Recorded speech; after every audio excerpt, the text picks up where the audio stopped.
fired from my job, but received a year's worth of pay and got my boss fired. This happened in the early 2010s, before the advancement of technology in video editing and content creation. I was hired as a content creator for a university that wanted to leverage YouTube to kickstart their branding campaign. The pay was low, roughly $2,200, and in those days, there were not that many video content creators around, and the process usually took a long time from start to finish.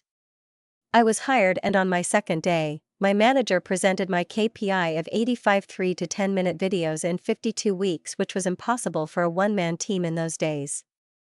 This meant I had to do the scripting, producing, casting talents, shooting videos, composing music. They were too cheap to pay for a royalty-free music subscription, and editing, all of which I had to use my own equipment and software because their cameras and computers were so old. They simply couldn't handle the strain of even doing things in 720p, much less 1080p.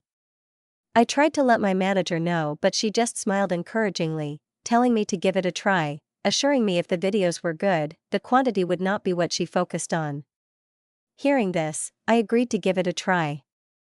My manager treated me well in the first month. However, one day when she found out I was a smoker, her attitude changed overnight. A colleague had actually done a facepalm when I told her about it, and she let me know that the manager hated smokers and often advocated to get them fired. She started nitpicking me on everything, from smelling like cigarette smoke after my breaks, coming in 5 to 10 minutes late despite doing more than 4 hours of overtime daily, not being contactable during break times. The list goes on. But I soldiered on, because I just wanted to do the work and do it well.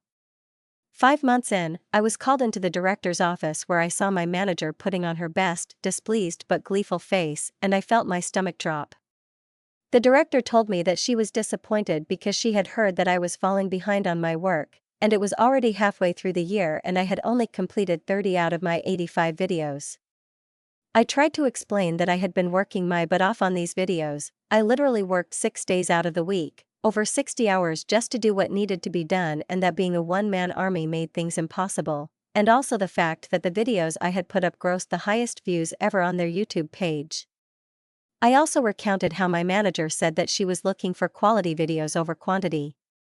The director dismissed this and stated that the KPI was simply 85 videos in a year, and since it was almost half a year in with my numbers at less than half, she felt it prudent to cut the cord early.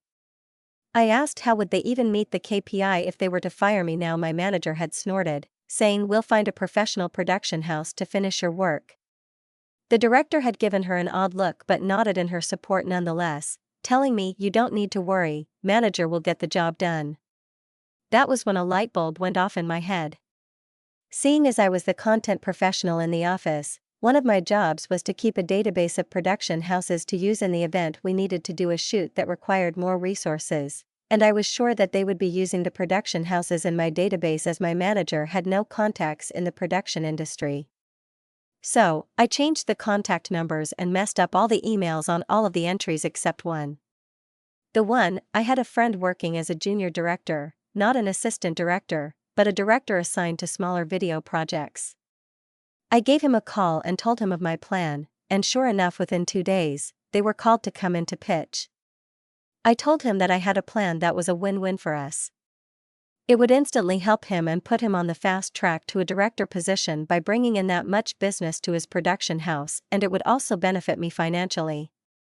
I would teach him exactly how to pitch to win over the boss and the director, and in turn, his company would pay me a standard finder's fee of 15%. He agreed instantly and immediately put me on the line with his general manager, who upon realizing this was to be 6 months of work for a high 6-digit payout, instantly agreed and drew up a contract. As it turns out, after I gave them a metaphorical, step-by-step playbook, they were the perfect fit, somehow understanding the needs and style of the university as well as the sort of themes the university wanted to feature. The director and my former boss were amazed that my friend's production house was so familiar with their content that they signed them up on the spot. Now, even back then, using a production house back then was not cheap.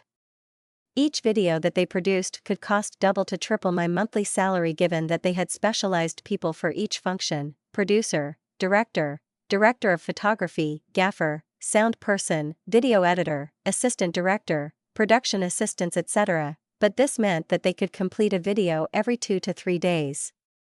So yes, they produced 50 videos in a span of 4 months for over 100 months of my salary, and I sat back and collected the healthy 15%, which was about 15 months of my salary. This allowed me to put money aside for a holiday and the rest to further my studies with a respected film school overseas.